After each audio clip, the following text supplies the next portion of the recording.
Ya, assalamualaikum warahmatullahi wabarakatuh, teman-teman Think Talks. Malam ini kita akan membahas ya hasil dari pidato Pak Presiden Prabowo Subianto tadi siang ya. Ini salah satunya adalah tentang ekspor uh, satu pintu ya. Jadi berdasarkan keputusan Presiden tadi bahwa dikatakan Danantara melalui stakeholdernya yaitu PT DSI yang akan sebagai operatornya nanti ya, sebagai operator untuk pengelola untuk ekspor komoditas, salah satunya itu batu bara, CPO dan mineral lainnya ya seperti ferroalloy. Oke, kemudian kita lihat ya di berita ini mengatakan bahwa PT DSI nanti akan membeli komoditas dari para pengusaha sesuai dengan harga pasar yang berlaku, dan itu berlaku di bulan Juni nanti ya teman-teman.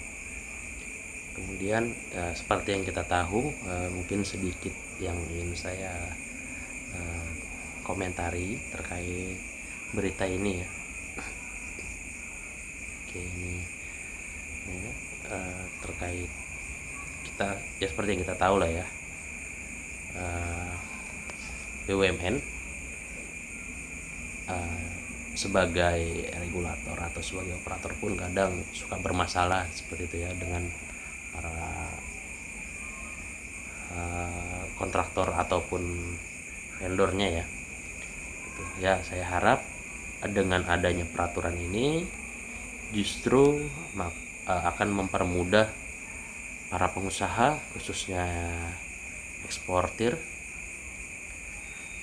itu atau para perusahaan-perusahaan tambang maupun perusahaan CPO yang nantinya akan bertransaksi dengan PT DSI selaku pembeli ya. Nanti dia akan membeli langsung dan kemudian akan menjual kepada negara-negara yang membutuhkan seperti itu ya. Jadi nanti kedepannya PT DSI sendiri yang akan menjual ke market bebas atau ke luar negeri. Jadi pengusaha itu tidak bisa menjual secara langsung ke luar negeri ya, tidak bisa mengekspor langsung ke luar negeri. Jadi regulasinya adalah seperti ini, kita atau mungkin nanti para pengusaha komoditas tersebut akan bertransaksi langsung dengan PT DSI selaku pembeli ya, dan nanti akan dijual kembali kepada pihak-pihak yang memerlukan ya, seperti negara-negara luar sana ya.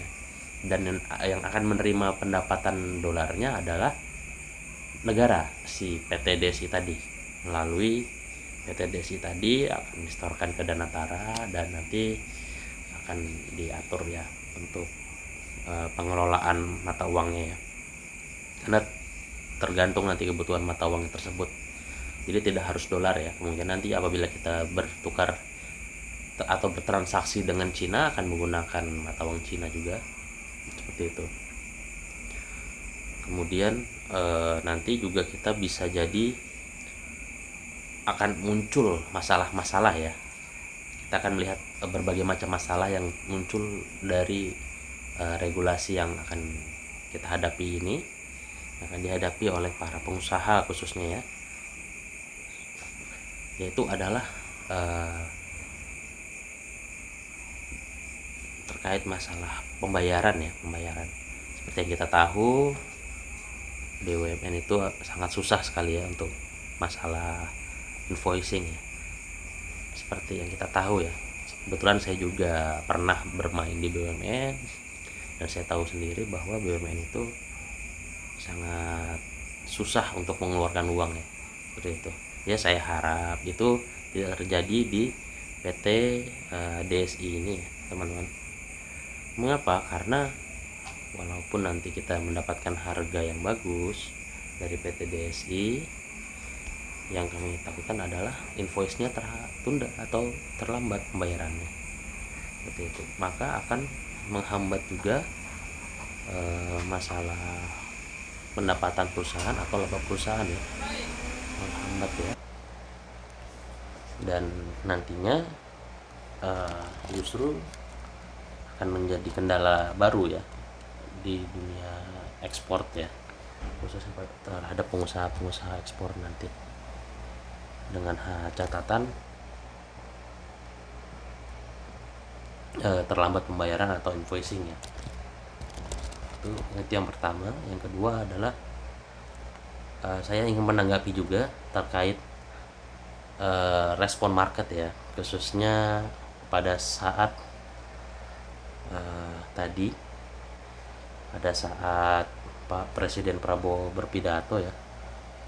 Padahal sebelum pidato IHSG sempat hijau ya teman-teman. Namun setelah Presiden kita naik panggung, IHSG perlahan mulai rontok ya, dan sempat menuju ke minus 2% ya teman-teman.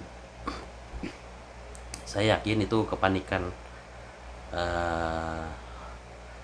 para pengusaha ataupun retail kita ya, karena mungkin seperti yang kita tahu suku bunga naik seperti itu ya, suku bunga naik, kemudian juga isu regulasi satu pintu ini ya, gitu. Regulasi ekspor atau transaksi satu pintu melalui PT DSI gitu ya, atau stakeholdernya Dana Tara tadi ya, seperti itu teman-teman. Jadi saya yakin respon market yang muncul tadi siang itu adalah respon market dari nasional atau lokal ya, gitu. Entah itu pengusaha lokal ataupun retail kita ya, yang kurang paham ya terhadap masalah yang nanti akan dihadapi.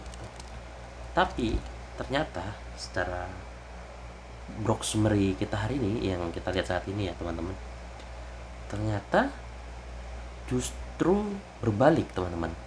Jadi asing justru net buy di saham-saham komoditas tersebut, seperti itu.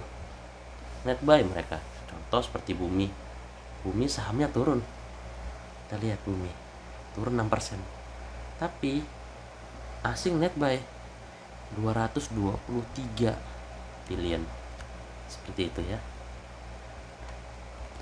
Luar biasa ini teman-teman, ini lot loh teman-teman ya. Jadi asing justru masuk di saat harga Bumi terdepresiasi. Kalau BMRI wajar ya naik hijau, itu karena ada sentimen tadi ya, kenaikan suku bunga ya teman-teman. Terus ada juga Adaro di sini, ada MBMA ya, ada Indi, ada ADI, MDKA. Orange justru berbelanja di saat market kita terdepresiasi, di saat retail kita itu panic selling gitu teman-teman ya. Justru dijadikan momentum bagi mereka untuk bisa membeli di harga yang murah, seperti itu. Padahal ya seperti yang kita tahu ya, kita kembali lagi ke tadi, sisi positifnya dari keputusan ini adalah memang secara invoicing itu akan jadi resiko ya teman-teman, resiko terlambat bayar lah. Tapi kalau gagal bayar saya rasa tidak mungkin ya, karena bagaimanapun saya pernah merasakan juga bertransaksi atau berbisnis dengan BUMN. Ada BUMN yang memang kualitasnya bagus ya. Saya juga bermain di Pertamina, bayarannya juga bagus. Dan mungkin ada beberapa di perusahaan karya yang memang ya sangat kurang bagus ya menurut saya. Bahkan ada yang sampai di listing sahamnya seperti itu. Tapi saya harap ini poin bagus untuk pengusaha-pengusaha lokal kita ya khususnya, atau pengusaha-pengusaha besar ya, pengusaha-pengusaha besar yang nantinya produknya itu pasti ada pembelinya. Kenapa? Pasti ada pembelinya walaupun harganya tidak sebagus tidak sebagus yang kalau kita langsung jual ya, kalau kita langsung jual ke luar negeri seperti itu mungkin ya, karena kan kembali ke nilai falas juga ya. Kalau kita dibeli dengan harga besar ternyata falasnya juga naik, otomatis kita dapat rupiahnya banyak ya, seperti itu. Nah, itu. Nah, cuman nanti di regulasi yang sekarang justru pengusaha itu akan diuntungkan karena si PT DSI tadi itu pasti membeli komoditas kalian seperti itu. Tinggal kita mengikuti regulasinya. Dan ya, karena yang menurut saya yang jadi sisi negatif bagi pengusaha lokal ya adalah, atau pengusaha-pengusaha kita di Indonesia adalah, karena PT DSI ini sendiri pun belum pernah sama sekali menjadi regulator ataupun aplikator ya untuk bisnis ekspor ini, dan belum ada uji cobanya seperti itu. Nah, ya kita tahu kan butuh transisi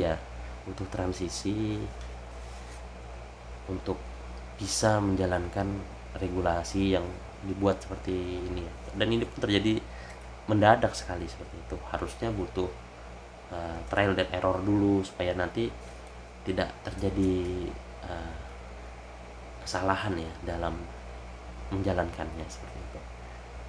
Jadi bagi pengusaha sisi positifnya adalah dalam kondisi apapun produk itu harusnya pasti akan dibeli oleh negara. Nah, tinggal negaranya ini bisa nggak ngejual ke asing, bisa nggak ngejual ke negara-negara lain gitu.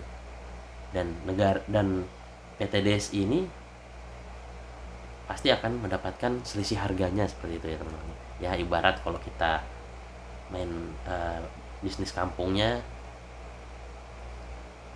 petani itu adalah pengusaha, tengkulaknya itu PT DSI, dan nanti marketnya, buyernya adalah pelaku pasar seperti itu yang ada di pasar, seperti negara-negara lain yang membutuhkan komoditas tersebut seperti Cina, Rusia, Amerika, dan lain-lain ya, India seperti itu. Justru ada sisi positifnya ya, kalau ibarat ya harganya turun tetap dibeli, harganya naik ya tetap dibeli. Jadi ada kejelasan gitu, ada kejelasan, pembelinya sudah tahu siapa, seperti itu ya prosesnya. Ya saya harap ini menjadi gambaran bagus ya, dan saya yakin pasti ada sisi positif di mata asing sehingga mereka mau beli barang-barang yang kita jual seperti itu ya. Seperti ini tadi, pasti kalian banyak cut loss nih di bumi, banyak juga yang cut loss di Adaro, banyak yang cut loss di MDKA, khususnya Dewa ya teman-teman.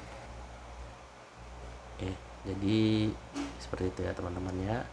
Banyak nih ada BBPT ya kan, bahkan BRPT aja yang minus 10% masih di net buy oleh Orange. Luar biasa ini. Seperti itu ya teman-teman, semoga info ini bermanfaat untuk kita semua. Apabila ada kekurangan, mohon maaf ya, tolong kekurangan itu bisa disampaikan di komen dan bisa menjadi jembatan informasi untuk teman-teman yang belum tahu juga, khususnya saya ya, karena saya juga mempelajari ini singkat ya gitu. Oke, itu saja dulu, terima kasih, semoga video ini bermanfaat untuk kita semua. Assalamualaikum warahmatullahi wabarakatuh.